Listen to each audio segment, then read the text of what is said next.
Go. going to. Oh, we're just talking? Yep. All You're right. doing your thing. So, why spend $30 on a cigar when I've actually bought boxes of cigars for less? True. You know? And they're not. I don't smoke junk. I have been smoking for 7 years now. I know how to weed out the junk. All right. So, Well, what's your everyday cigar? my everyday cigars are Your go-to? my. I'll smoke a 5 Vegas Classic. You Never know, had one. they're okay. Yeah? They satisfy the need, and I won't say a lot more than that positive about them. But I can get cheap boxes of it, and if I need to smoke something on the go, if I need to smoke something in my car that I'm going to smoke half of and not feel bad price, laying down. not price though. If you had to pick a cigar to be your everyday cigar, forget price, what would it be? That's rough. Yeah. That's rough, because I know a lot of good ones out there. That you could just pick up any time and just be like, damn, that's a great cigar. The CAO Criollo in 2008. Really? Well, I know that people say everything's changed a little bit. They've gone to shit in the last 2 years. The quality control has gone to zero. So I've heard. It's broken my heart. CAO was my favorite brand for 2 years. All right. From the day I got out of the Army, I met Armando Lapido, the regional rep, cool guy. And then, you know, in the last 2 years, it's just gone to junk.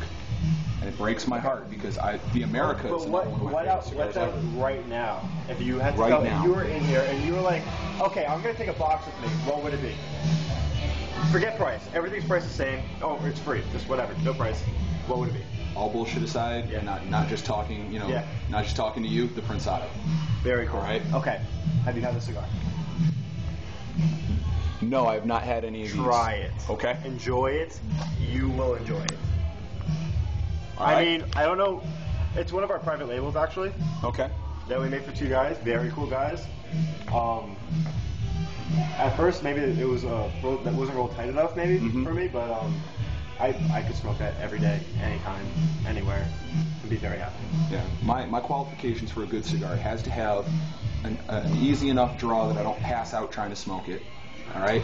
I got to get a good volume of smoke off of it, and there has to be some underlying flavor there. If I feel like I'm just breathing, what's the point? That's why you like the Prensado. Yeah, there's a complex underlying flavor there that, you know, when you shift concentration as you're smoking, as it happens with everybody, you know, you detect something different every time. Well, you know, have you had the Family Blend?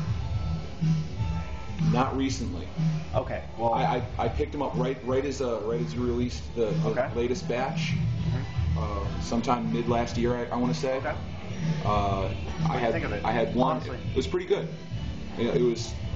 It didn't stand out in my head amongst a lot of other things, but then again, I'm a 3-a-day smoker. I was would try it writing again. full time back then, so I was review, you know. So yeah, again, all bullshit aside, not just because I'm talking. Alec Bradley is my favorite brand on the market right now. Very cool. Right, you guys unseated CAO about middle last year. Well, I think that my go-to cigar, not being Alec, blah, blah, blah, whatever, I can smoke Tempest, 4 of them back to back, and that's like air to me. It's my vanilla, you know? I really enjoyed this. I smoked one earlier. I'm smoking this in the interim, and then I'm going to smoke another one for review purposes because it's the next one going up on my blog. Okay. And then, you know, I really enjoyed it. It was light, easy to smoke. There was a definite body to it. It wasn't overpowering. Drinking a Yingling with it. Lager or light? Lager. Okay, very cool. Well, I go up to the Tampa brewery. Every time I go up to Ybor, I have a couple of contacts up in Ybor.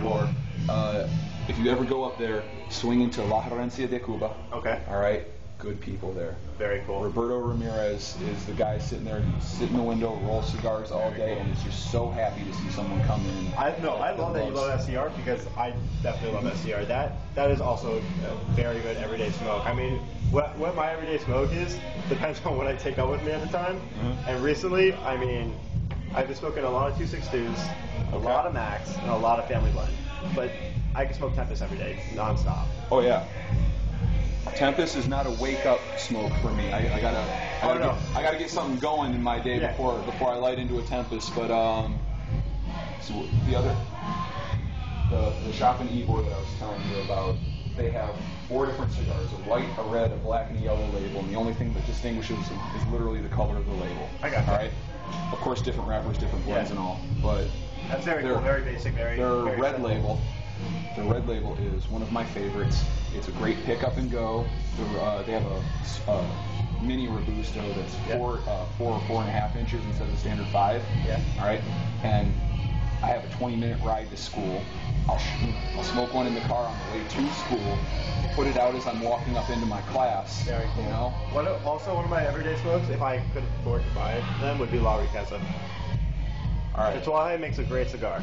Yeah. La Riqueza is the favorite of Anna and Miguel Cuenca. They own a shop down in Hollywood. Yeah. All right. Good friends of mine. These were the first 2 people ever to take me in as an actual cigar smoker. Yes, because I came out of the army, you know, fresh shaven, getting ID'd for R-rated movies at 22. You know. So. Yeah, I gotcha. So. You want to hear a funny story?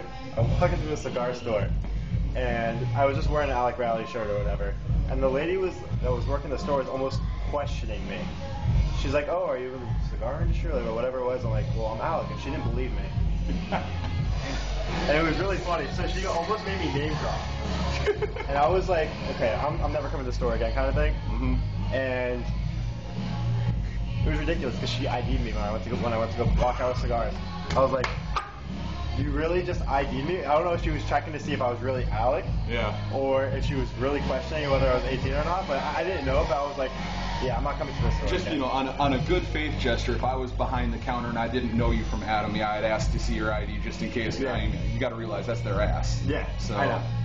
You know, I was military police when I was in the army, so I got a really odd thing about when it comes to IDs and all that other fun, because it's... No, it was very interesting that she made me do all that name dropping and whatnot, and then she ID'd me again. I was just like, okay, this is enough. Yeah.